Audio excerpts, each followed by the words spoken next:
Bismillahirrahmanirrahim. Assalamualaikum warahmatullahi wabarakatuh. Dan selamat pagi, Bu. Waalaikumsalam warahmatullahi wabarakatuh. Pada kesempatan ini saya mengucapkan terima kasih kepada Ibu, yang mana Ibu sudah meluangkan waktunya untuk melakukan proses wawancara bersama saya. Untuk itu, Bu, sebelum kita melakukan proses wawancara ini, saya memohon kiranya kepada Ibu agar kiranya dapat memperkenalkan diri. Silahkan, Bu. Assalamualaikum warahmatullahi wabarakatuh. Selamat pagi. Saya Sri Rahayu Sumon SPD, Kepala Sekolah SD Negeri Pangkep.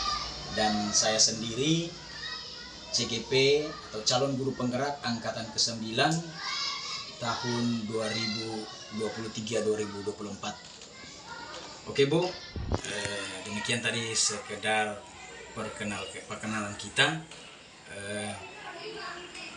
Pada kesempatan ini, Bu, kita akan langsung pada proses wawancara.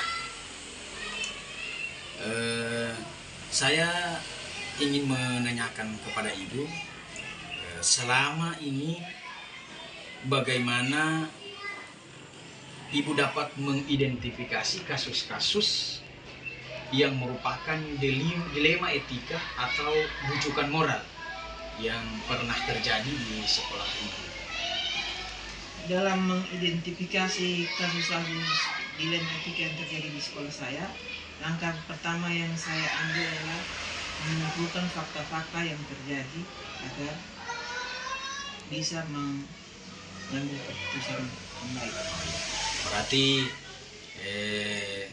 salah satu cara Ibu dalam mengantisipasi atau mengidentifikasi kasus-kasus yang merupakan sebuah dilema etika atau bujukan moral ini yang terjadi di sekolah Ibu mengumpulkan semacam fakta-fakta seperti proses penyelesaian dalam kasus tersebut. Oke, yang berikutnya, Ibu, yang kedua, kira-kira bagaimana tindakan Ibu menjalankan pengambilan keputusan di sekolah Ibu, terutama untuk kasus-kasus di mana ada dua kepentingan yang sama-sama benar-benar atau sama-sama mengandung nilai kebajikan itu, Bu. Agar tidak terjadi salah dalam mengambil suatu keputusan, saya selalu mengambil sebuah keputusan itu. Yang pertama saya harus menganalisa kasus terlebih dahulu, Ya, Ibu. kasus-kasus yang terjadi pada saat itu agar bisa lebih jelas Iya, berarti mengerti atas kasus tersebut. Iya, berarti Ibu itu harus mengenali dulu. Ya, Mengenali dulu kasus seperti apa bentuk kasus itu. Nah, jangan nanti langsung melakukan proses ya. Ada proses apa istilahnya penyelesaian kasus, tapi Ibu sendiri tidak mengenali kasus itu.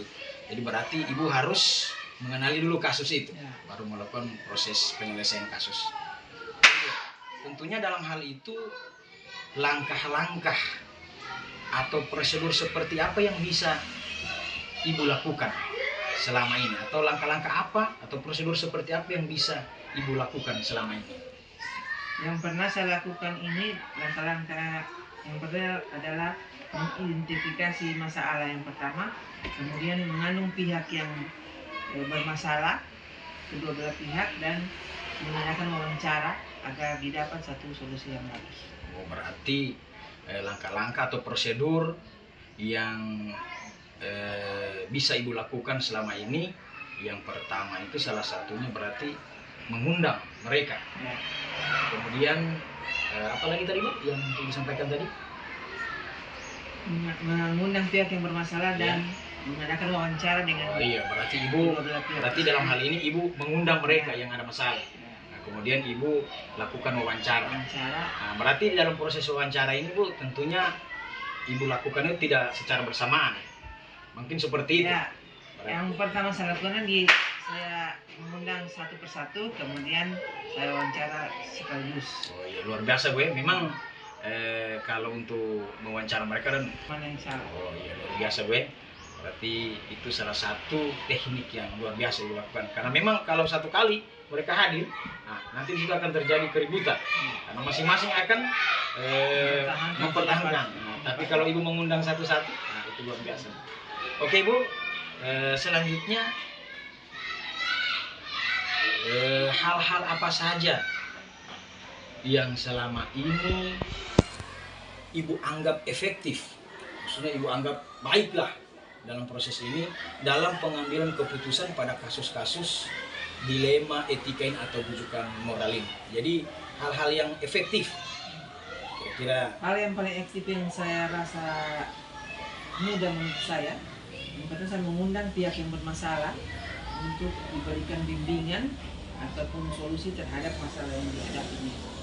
berarti intinya yang seperti tadi Bu, yang memiliki persoalan, kemudian ibu berikan bimbingan. Ya berarti awalnya tadi kan diproses, diwawancara mereka, kasusnya seperti apa. Nah berarti yang berikutnya ini ibu melakukan bimbingan kepada mereka agar supaya mereka bisa memahami yang setelah mendengarkan keterangan-keterangan dari kedua belah pihak tadi, saya bisa mengambil satu solusi. Jadi saya sudah bisa memberikan bimbingan kepada. Luar biasa ibu ya. Berarti dari keterangan-keterangan yang sudah mulai proses wawancara dengan yang melakukan kasus tadi, berarti ibu langsung ambil tindakan berikutnya melakukan bimbingan. Luar biasa ibu. Oke. Selanjutnya ibu, kira-kira hal-hal apa saja yang selama ini merupakan tantangan bagi ibu? Maksudnya adakah tantangan yang ibu lalui dalam pengambilan keputusan pada kasus-kasus dilema etika ini yang pernah terjadi di sekolah ibu? Maksudnya tantangan, apa yang menjadi tantangan ibu? Tantangan dalam menyelesaikan satu kasus itu yang saya hadapi dalam mengambil suatu keputusan adalah keputusan saya ambil itu kurang efektif karena atau tidak tepat karena kurangnya informasi yang saya dapatkan dari hasil wawancara tersebut. Oh, seperti itu ya. Jadi kurang efektifnya itu yang berarti data-data, keterangan yang mereka berikan itu biasanya tidak akurat lah, tidak lengkap, sehingga ibu merupakan jadi tantangan itu untuk berarti melakukan proses analisa, melakukan proses untuk menentukan bagaimana penyelesaian masalah ini. Nah, itu merupakan salah satu tantangan ibu ya, karena salah satunya apa yang mereka sampaikan itu tidak akurat, tidak terlalu jelas ibu ya. Oke. Berikut, apakah ibu memiliki sebuah tata kala atau jadwal, maksudnya Bu? Adakah jadwal ibu dalam untuk menyelesaikan proses-proses dilema etika ini?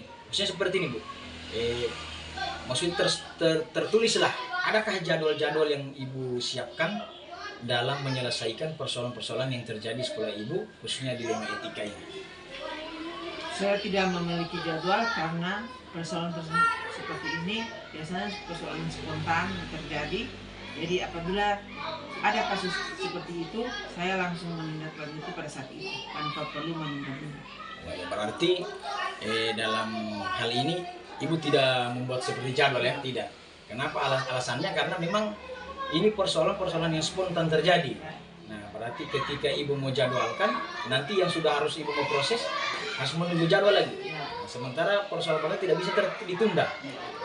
Berarti intinya ibu tidak membuat jadwal, tapi dengan alasan kenapa tidak membuat jadwal, karena itu persoalan yang spontan terjadi yang harus ibu selesaikan dan tidak bisa ditunda.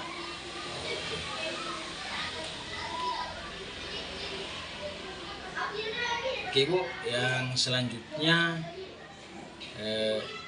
adakah menurut ibu, adakah seseorang atau faktor-faktor apa yang selama ini sudah mempermudah ibu atau membantu ibu dalam pengambilan keputusan dalam kasus-kasus dilema etika ini? Maksudnya begini Bu, adakah faktor-faktor atau orang-orang lain yang bisa membantu ibu dalam menyelesaikan proses dilema etika ini, persoalan dilema etika ini?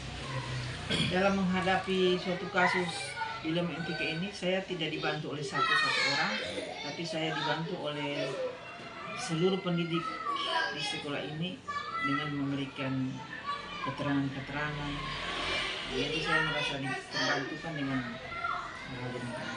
Oh ya, berarti intinya di sini Bu, kalau saya lihat berarti Ibu selalu melakukan kolaborasi atau saling sharing dengan teman-teman untuk bisa menyelesaikan persoalan-persoalan yang ada. Jadi sangat terbantukan sekali dengan rekan-rekan sejawat yang ada di sekolah itu. Dalam artinya adalah warga sekolah, Dewan Guru. Oke, Ibu. Dan ini Bu, pertanyaan saya yang terakhir untuk Ibu pada kesempatan ini.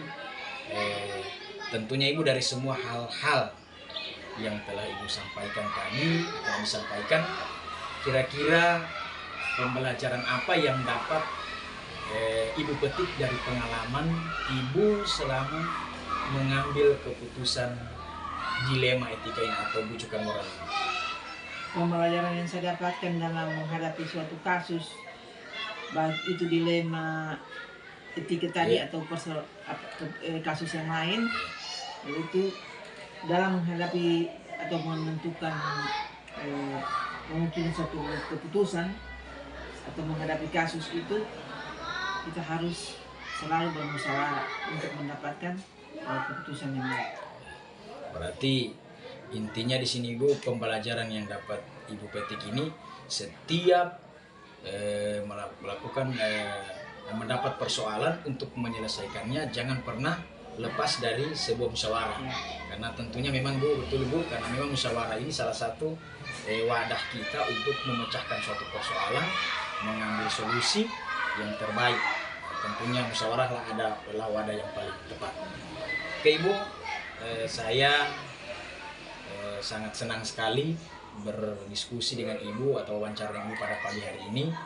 Saya berterima kasih sekali kepada Ibu yang telah meluangkan waktunya untuk saya pada pagi hari ini dalam proses wawancara kita Ibu.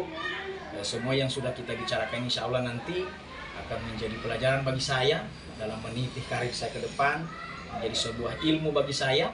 Saya sangat berterima kasih kepada Ibu. Demikian Ibu, saya akhiri wawancara kita pada pagi hari ini. Assalamualaikum warahmatullahi wabarakatuh.